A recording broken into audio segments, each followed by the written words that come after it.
regenerados. Esas son las características de manera práctica. Y note que además dice que es nacido de Dios, y todo aquel que ama al Padre, ama al que ha nacido de Él. Todo aquel que ama al que ha nacido de Él. ¿A quién se está refiriendo el que ha nacido de Él? Hace un instante dijo, ¿no?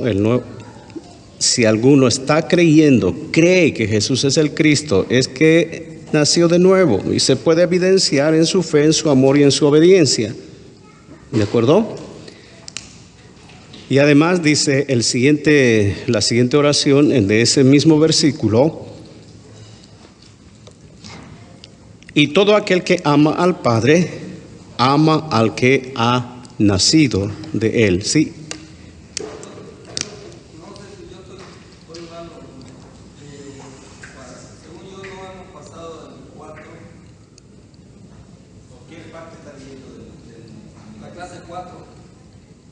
Sí, la clase 4, por la mitad o la segunda parte, habíamos hecho un alto. Ahorita estoy en el capítulo 5.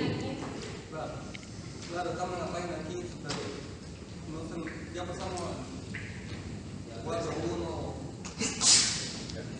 4.1. No, estoy prácticamente en, Primera de Juan, el capítulo 5. 1 en adelante, digamos.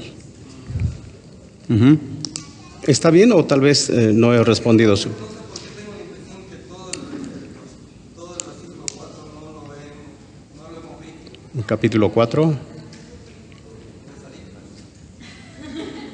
viniste?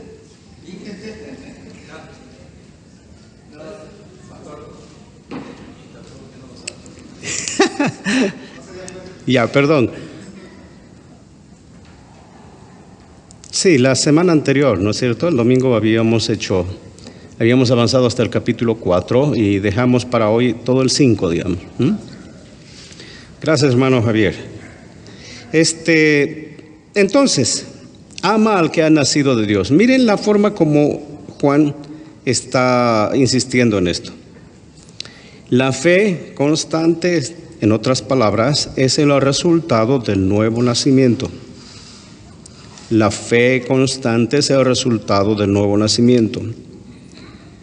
Y todo aquel que ama al Padre nuevamente nos va a llevar a ver aquello que la anterior semana habíamos hecho, complementando los nos y los sís. Esta vez me olvidé mi almohada.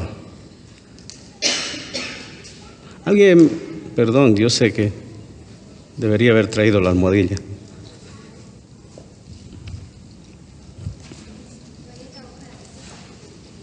Esto es para ti, Carolina. Ya. Gracias, George.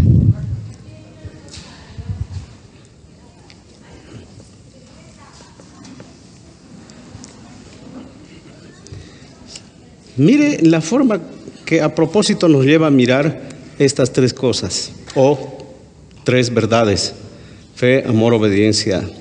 Y todo aquel que ama al Padre. ¿Y cómo es el amor al Padre? De abajo hacia arriba. Y mire lo que dice la siguiente oración: ama al que ha nacido de Él. Y todo aquel que ama al Padre, ama al que ha nacido de Él. ¿Quién es el que ha nacido de Él? Su prójimo o su hermano. Ama al Padre. Nuevamente está la idea: amarás al Señor tu Dios con todo tu corazón, con toda tu mente, es decir, con toda tu fuerza y con toda tu alma, con todo tu corazón y con todas tus fuerzas, y a tu prójimo como a ti mismo. En ese versículo nuevamente estamos identificando la importancia de mi amor para con Dios expresado en mi amor para con mi prójimo. ¿De acuerdo?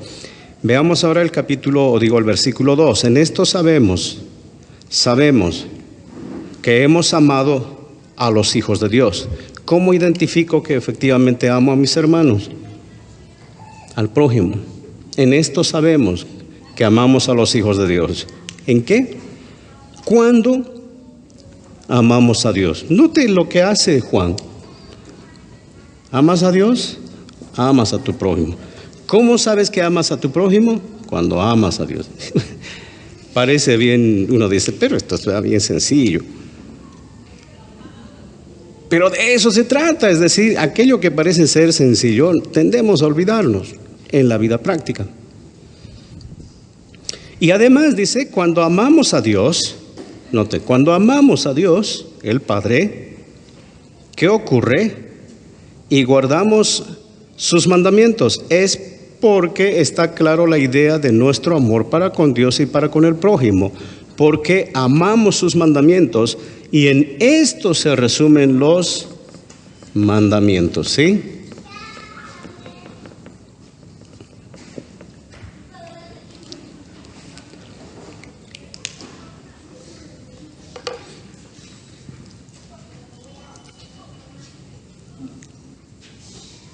Entonces, cuando dice guardamos sus mandamientos, ¿qué está recalcando? Mire, primero en el versículo 5:1 dijo aquel que cree. Ahí está remarcando o subrayando, resaltando, si se quiere, fe, la primera palabra aquí. Cuando vemos en el versículo, por ejemplo, la mitad del 1 y luego todo el 2, note la palabra ama, amamos. Y está con esto. Y para ver obediencia dice guardamos sus mandamientos. Y la palabra guardar es justamente la acción misma de que esto hacemos en obediencia. Nuevamente está Juan insistiendo en estas verdades, ¿de acuerdo? Seguimos. Porque este es el amor de Dios. ¿Cuál es ese el amor de Dios? Que guardemos sus mandamientos. Y guardar quiere decir, pues, observar, hacer, obedecer, cumplirlos. Y sus mandamientos no son gravosos. Hoy día, un momento de descanso, hoy por la tarde, prendí la tele y cabalito, no sé qué canal sintonicé y estaban dando las escenas que tiene el programa Aguas Vivientes, de Kirk Cameron y Daniel, ya me olvidé el nombre, Los Pasos del Maestro. Qué interesante, nuevamente pude repasar, digamos, la manera de cómo, para exponer el Evangelio, se presenta primero la ley, ¿cierto? Y ante la ley, uno está expuesto en su condición delante de la ley, que un día había de ser la regla que nos va a medir, por el cual, por los 10 mandamientos hemos de ser juzgados, los seres humanos. Y entonces viene la pregunta, ¿no es cierto? ¿Usted es una persona buena? ¿Se acuerdan de eso? ¿Cuántos conocen ese material de Aguas Vivientes, los Pasos del Maestro? Levanten la mano un rato porque tal vez necesitamos volver a repasar eso. Apenas hay como 5 o 6, qué bueno. Qué bien, excelente. Lo ponen en práctica ya. Excelente. Me alegra que estén poniendo en práctica justamente ese material porque es muy práctico. ¿De acuerdo? Ahora, no debemos, desde luego, fatigarnos porque reciba o no al Señor. Digamos, con que cumplimos y lo hacemos con pasión, el Señor irá obrando. Pero si de pronto evidenciamos que hay alguien como que dice, ¿qué haré para ser salvo? Entonces, ¿por qué no guiarles y decirles, haz esto? ¿De acuerdo? Ahora, las 7 de la tarde. Cuando les decía que miraba eso, me hacía recuerdo nuevamente a la importancia de los 10 mandamientos, la importancia de la ley de Dios. ¿De acuerdo? Y en ese material, por lo general, solo manejan 3 mandamientos. ¿Ha visto? ¿Alguna vez ha mentido? ¿Cuál es la siguiente pregunta que le hace? ¿Alguna vez ha robado? La siguiente, ¿ha levantado el nombre de Dios en vano? Y con la que le fulmina siempre es, ¿alguna vez usted miró a una mujer para codiciarla en su corazón. ¿Cómo lo llama eso? ¿No es cierto? Generalmente maneja con los 4, pero ¿qué tal si en algún momento nosotros tengamos que echar mano de los 10, digamos, en algún instante, en alguna circunstancia, ¿verdad? Entonces debemos estar preparados. ¿Está bien? Bueno, porque este es el amor de Dios, que guardemos sus mandamientos, y sus mandamientos no son gravosos, no son cargosos. Mateo 23, 4, si podemos leer un rato, Mateo 23, 4, Mateo 23, el versículo 4.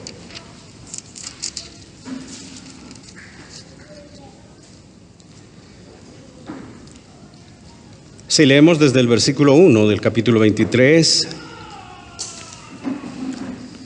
de Mateo, miren lo que dice. Entonces Jesús habló a la muchedumbre y a sus discípulos, diciendo: los escribas y los fariseos se han sentado en la cátedra de Moisés, en la silla de Moisés.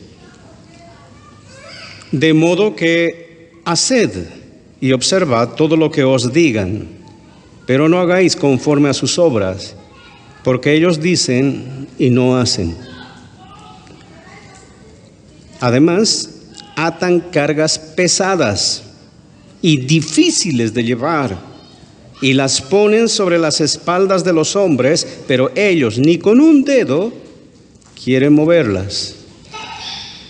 Pero luego vemos que Juan nos dice que la ley del Señor, los mandamientos, no son cargosos, no son gravosos.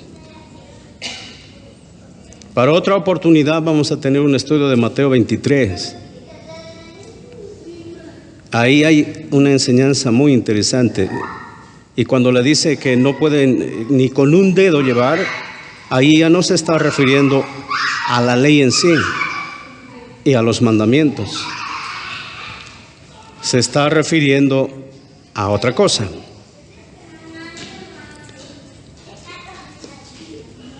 Porque todo lo que es nacido de Dios vence al mundo. Nacido de Dios vence al mundo.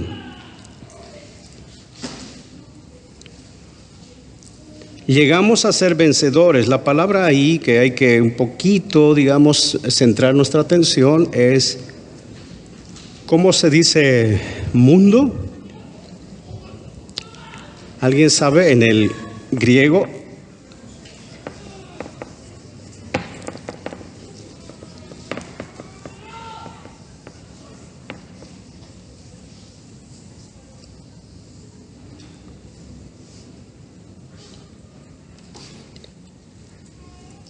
Creo que una palabra muy conocida, ¿cierto?, es cosmos, ¿verdad? Pero me gustaría dejar un rato, digamos, el griego y mirar más bien el hebreo. ¿De acuerdo? Una palabra que creo que vale la pena un momento mirar para contextualizarnos.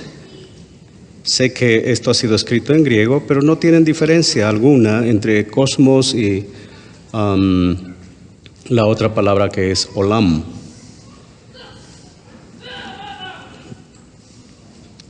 Porque de eso está ahora hablando. Miren, del 1 al 5 hay un subtítulo: la fe que vence al mundo. Pero necesariamente tenemos un momentito que dedicarle tiempo, que se entiende por mundo, digamos. Y luego note lo que dice a partir del 4: a todo lo que es nacido de Dios vence al mundo. Y esta es la victoria que ha vencido al mundo, nuestra fe. Esta es la victoria que ha vencido al mundo, nuestra fe. En Romanos 8:37 nos da una idea, Romanos 8:37, de qué manera llegamos a compartir, digamos, la victoria que tuvo Cristo. 8:37. Pero en todas estas cosas somos más que vencedores por medio de aquel que nos amó. Bien, la palabra es olam, ¿de acuerdo? Olam.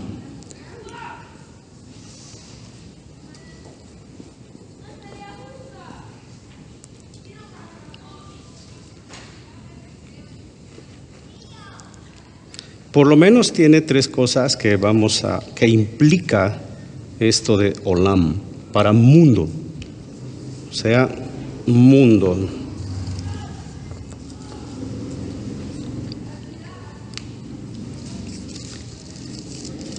El licenciado Albarracín decía, lo que no traes en la cabeza, tráelo escrito. Entonces eso he hecho, porque podía írseme algún detalle, digamos. Por un lado se está refiriendo a la eternidad en un plano temporal. Eternidad. Esto dentro del plano temporal o de tiempo, ¿no?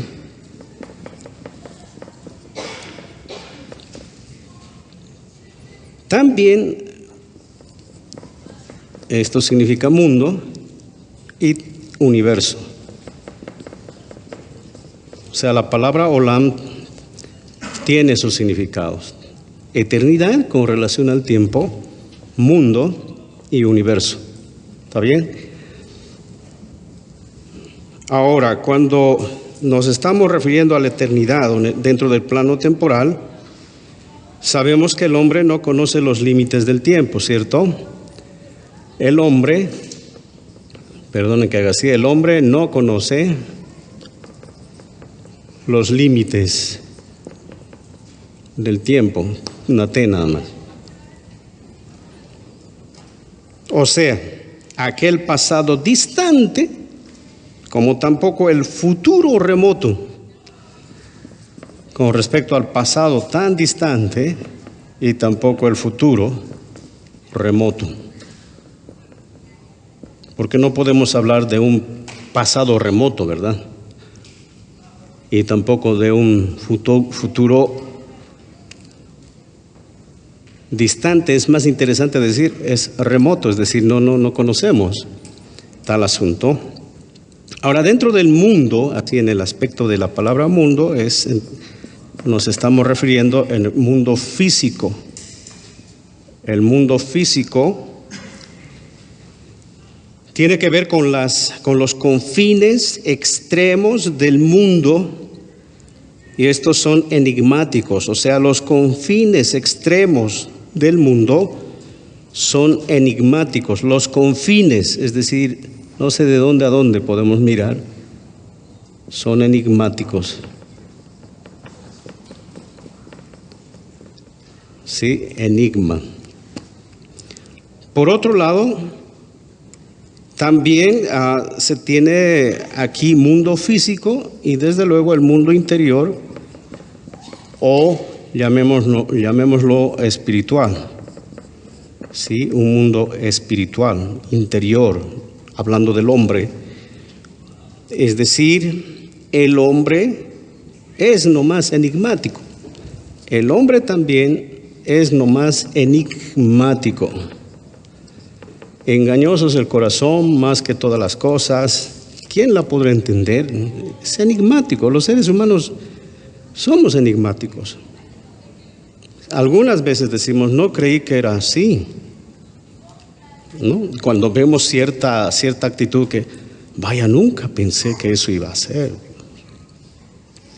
Estás hablando de la misma persona, digamos.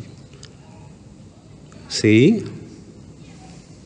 Bueno, por otro lado, universo también es olam, también quiere decir con respecto al universo, y el universo es esconder. La idea es esconder. Esconder o directamente también ser enigma. Uno se pone a pensar con los ojos del físico que está en silla de ruedas, pero que es una mente muy brillante. Me olvidé su nombre. Hopkins, creo, ¿no? Algo por ahí. ¿Se acuerdan que ha escrito cosas interesantes, muy reveladoras, y entre ellos que realmente el universo se expande, ¿cierto? Y el tema es, ¿Se estará expandiendo de veras o el asunto es que es nomás enigmático el universo? Harán los instrumentos más poderosos para mirar el universo y van a seguir haciendo otros muchos más poderosos, otros muchos más. No se alcanzará a mirar el límite. Olam es una palabra, reitero, hebrea que más o menos tiene esa connotación. Ahora, ¿cuál será al que se está refiriendo aquí Juan, el apóstol, en su carta? ¿Será el aspecto físico? Desde luego que está apuntando por este lado, ¿sí?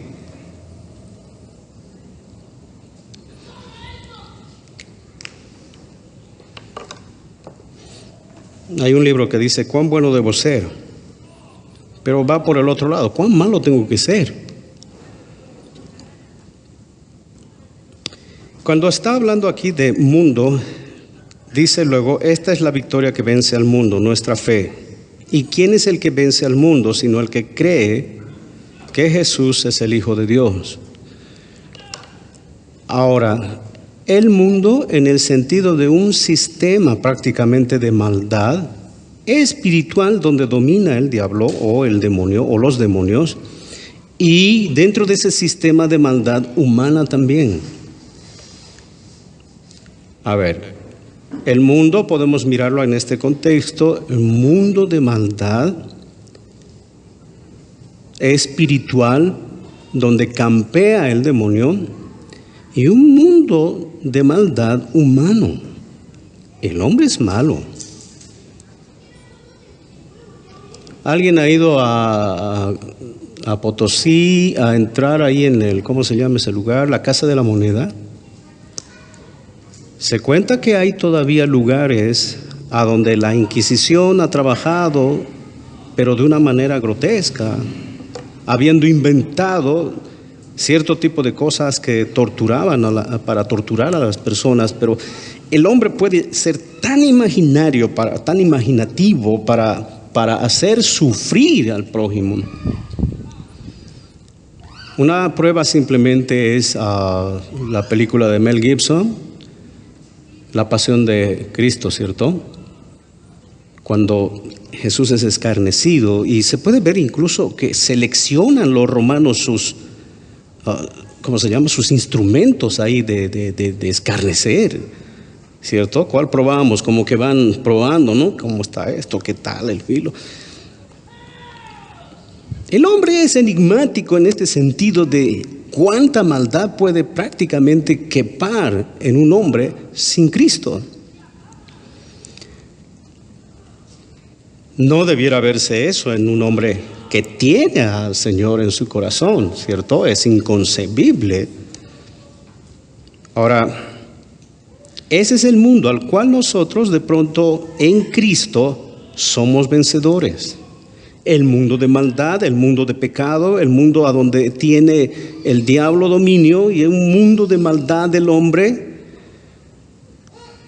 Y les animo, por favor, leer el libro de Charles Spurgeon, que escribió Los Tesoros de David. Es un estudio fantástico en 2 tomos acerca de los salmos. Y es increíble que a Spurgeon le haya llevado 20 años escribir ese libro, 20 años. Y dice que era uno de sus libros más predilectos, que le ha dedicado el tiempo que de pronto tenía para ir escribiendo de a poco. En 20 años salió ese libro. Cuando leí el capítulo 1, realmente quedé fascinado. El capítulo 1 es la introducción y es casi el bosquejo de los 149 salmos luego que le siguen, como son 150. Pero no podré entender todos los demás salmos y de pronto no entiendo el Salmo 1. Entonces, para empezar a ver los salmos, tenemos que ir por el Salmo 1. ¿De acuerdo?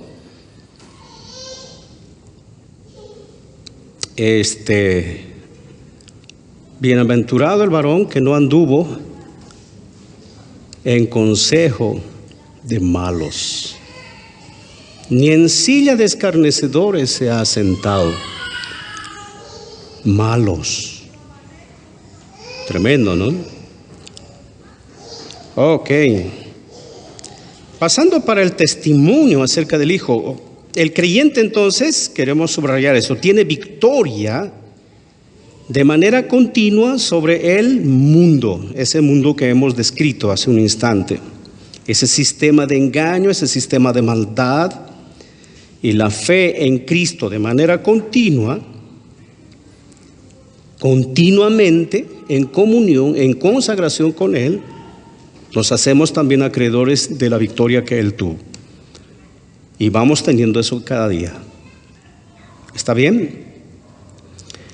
Los versículos 6 al 12 tiene un detalle interesante, el testimonio acerca del Hijo.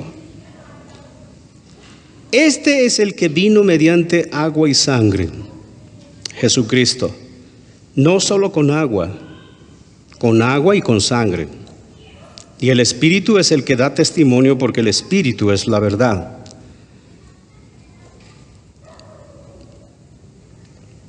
Hay una diferencia, desde luego, en algunas versiones, y se van a topar con eso. Por ejemplo, en los siguientes versículos, el 7, porque 3 son los que dan testimonio. Hay algunos que no llevan la palabra en el cielo. Cuando me refiero a eso, son los manuscritos antiquísimos, que no está, 3 son los que dan testimonio en el cielo: el Padre, el Verbo y el Espíritu Santo. Y en otros tampoco está, y 3 son los que dan testimonio en la tierra. Nosotros no tenemos acceso a los originales bíblicos, desde luego, porque han desaparecido todos. Por alguna razón Dios permitió que eso pase. Lo que hay hoy en ciertos lugares, en museos de países muy importantes, hay simplemente, digamos, manuscritos, ¿cierto? Manuscritos antiquísimos. Los más antiguos irán a datar, creo, del siglo II o III de nuestra era. Entonces, echan mano de ellos y van revisando de algún modo para constatar que muchas veces algunas partes que aparecen en las Biblias, en las versiones, han sido producto de algún escribano, de algún estudioso bíblico antiquísimo que ha hecho un apunte ahí al borde, y alguien al leer eso, lo insertó, digamos.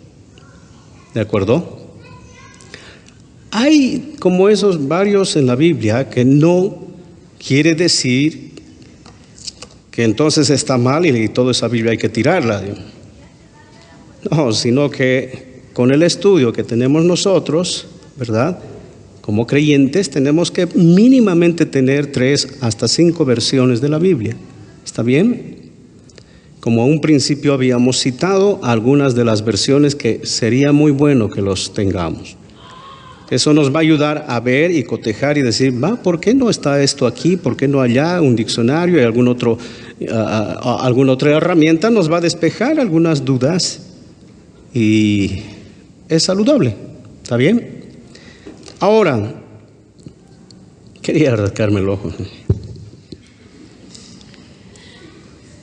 A veces me olvido.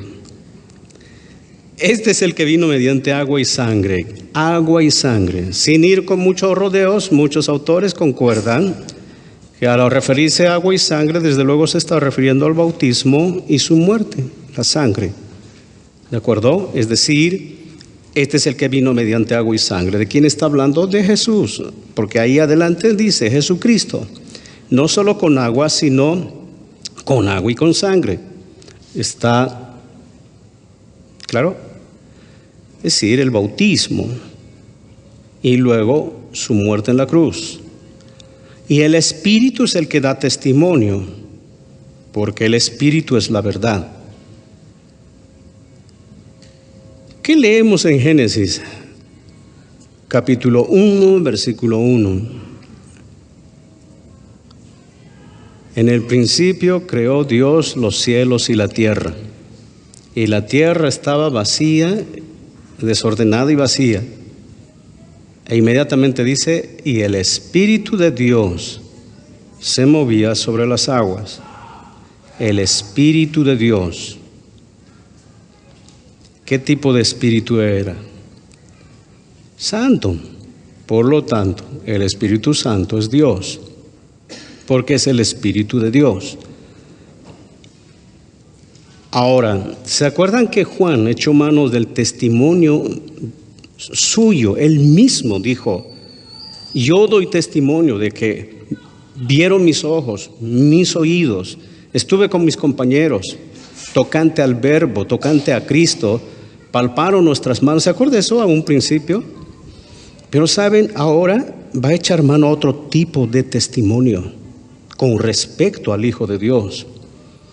Y para ello echa mano de su bautismo, de su muerte en la cruz, que no ha sido un hecho que haya pasado de manera escondida, oculta en algún lado. La muerte de Cristo ha sido un dato que todo el mundo se enteró en ese entonces, porque además ha sido en un tiempo de una fiesta, ¿cierto? Donde mucha gente tuvo que ir de diferentes lugares. Así que fue, ¿cómo podíamos llamar? Una muerte, aparte de escándalo y todo lo demás, una muerte que los periódicos de ese entonces seguro que era la noticia de ese día. Ya, en términos más actualizados, viral. Y el Espíritu es el que da testimonio. ¿Acaso no se encontraron justamente los tres, digamos, para cuando Jesús salía de las aguas del bautismo? Hemos leído esa parte. La Escritura dice que se oyó una voz del cielo, ¿cierto? ¿Qué decía? Este es mi Hijo amado, en quien me complazco. ¿Y de qué manera el Espíritu Santo se hizo, o hubo una manifestación ahí? En forma de paloma, dice, ¿no? Como que es interesante que la idea es esa. Oye, ¿se posó o no se posó? ¿O se quedó nomás ahí, digamos? Porque es otro interesante asunto, porque tiene mucho que ver con pista de aterrizaje. Hemos visto llegar a planear, aterrizar en todo caso a un ave. Alguien ha mirado muy bien. No lo miran al águila porque no da chance para ver qué hace. Es tan veloz este señor, ¿no es cierto? Pero hay otras aves que se le nota que hacen. Suena sus uñitas y todo al piso. Está frenando. La idea es esa, y se relaciona incluso con el espíritu que se movía en las aguas. Cuando dice, y el Espíritu de Dios aleteaba en las aguas en el Génesis, casi la idea es lo mismo cuando Jesús está saliendo de las aguas y viene como que aleteando. Es casi la misma acción cuando leemos, digamos, en el hebreo especialmente. Ahora, para ver el testimonio del Espíritu, ahí estaba presente, es decir, el testimonio del Espíritu, el testimonio del Padre acerca de su Hijo. Ya no está hablando un testimonio humano, ya es un testimonio mucho más contundente. Ya es un testimonio de Dios mismo, hablando y confirmando acerca de la encarnación de Cristo. Note eso. Y sabemos que en Deuteronomio, si alguien tiene ese dato, dice que en boca de 2 o 3 testigos deberá consistir todo asunto que tenga que ver para decir algo, para confirmar, ¿cierto? Y noten que aquí lo que hace Juan es justamente traer testigos que dan testimonio acerca de la persona de Jesucristo. Son 3 los que dan testimonio en el cielo. Bueno, así está escrito en algunos. En otros dice, son 3 los que dan testimonio: el Padre, el Verbo y el Espíritu Santo. Y en otras versiones incluso no existe este versículo, ¿verdad? ¿Han visto eso? No hay. Es como que un agregado también, de forma total. Pero no vaya a ser escollo para que de pronto digamos, entonces no leo esto y salto. Continuemos leyendo. Ahora miren que es contundente el versículo 8. El Espíritu, el agua y la sangre, y los 3 concuerdan. ¿Qué está diciendo? El Espíritu Santo dio testimonio del Hijo. Hablando del agua también, porque su bautismo fue evidente.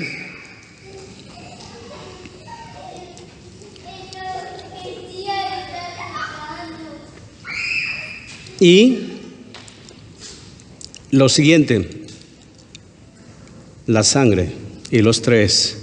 La muerte de Cristo en la cruz ha sido también testimonio continuamente. ¿Sí? Podemos leer algunos versículos, algún pasaje bíblico. Por ejemplo, para mirar el testimonio de Jesús con respecto a su identidad, acerca del Espíritu Santo, hablando de Jesús, en Marcos capítulo 1, versículo 12, Marcos 1, 12, veamos a ver Marcos 1, 12. Dios, ayúdanos. Marcos 1, 12. Enseguida el Espíritu le impulsó a ir al desierto. El Espíritu le impulsó a ir al desierto. Luego, la muerte de Cristo fue testimonio también de quién era Él. Leamos en Mateo 27, 54. Mateo 27, 54. Como está escrito, el centurión y los que estaban con él custodiando a Jesús, cuando vieron el terremoto, no del tamaño de la falla de San Andrés tal vez, pero cuando vieron el terremoto, algo sucedió ahí. Dice, y las cosas que sucedían se asustaron mucho y dijeron, en verdad, este era Hijo de Dios. En su muerte, en su sangre, este era. Ahora, la película Espartaco, ¿se han visto Espartaco? No, no es Espartaco. Sí, no. Ben-Hur.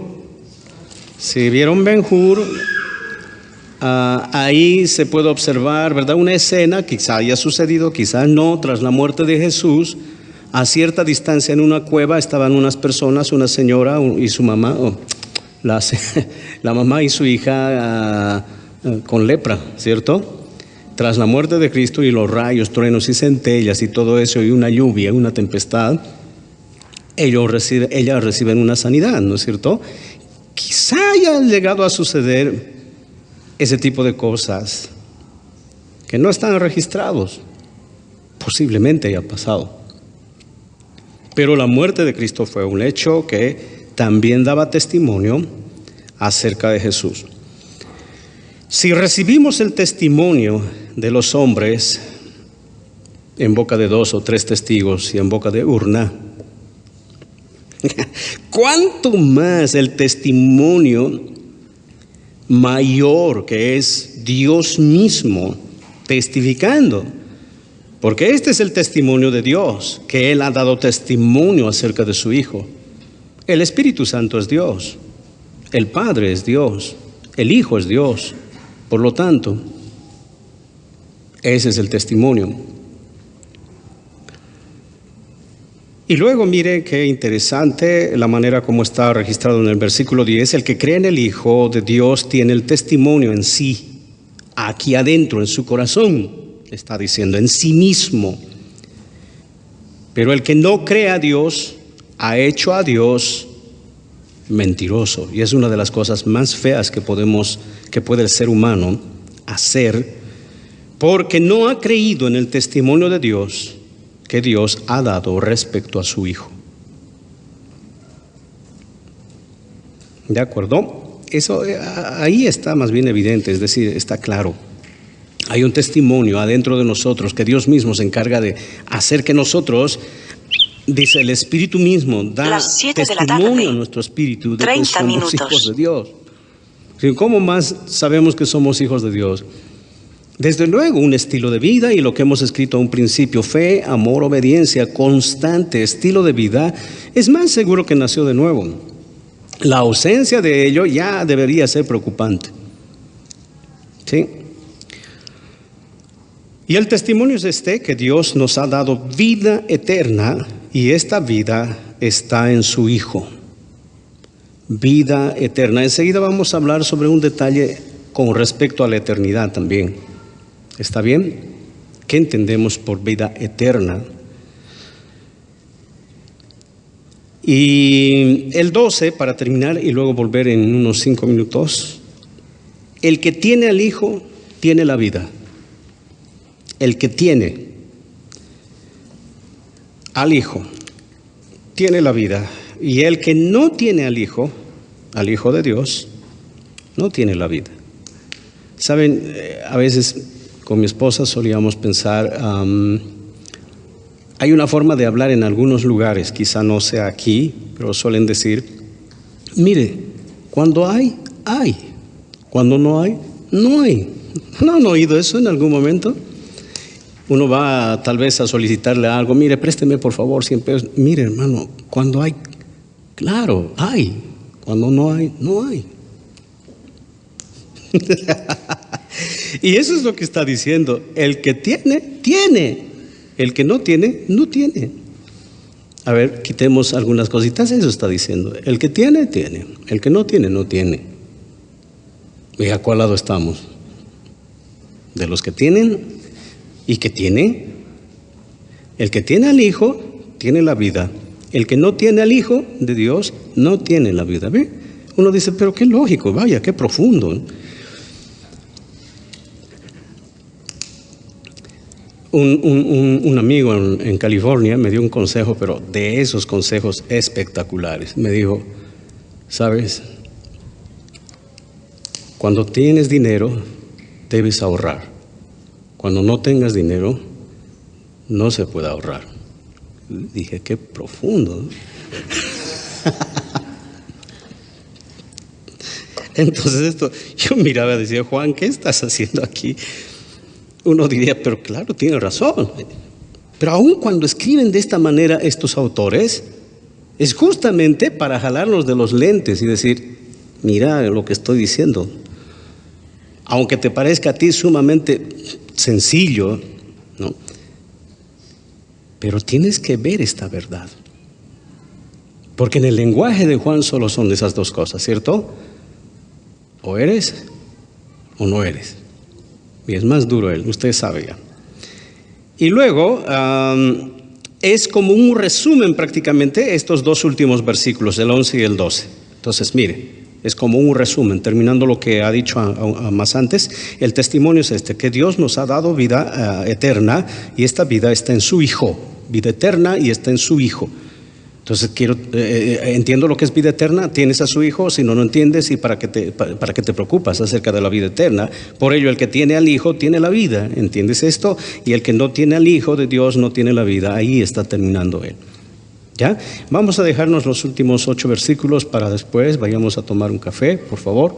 Son las 7:30, cabalito. Volvemos en 10 minutos, ¿ya? No nos vamos a pasar más. Gracias.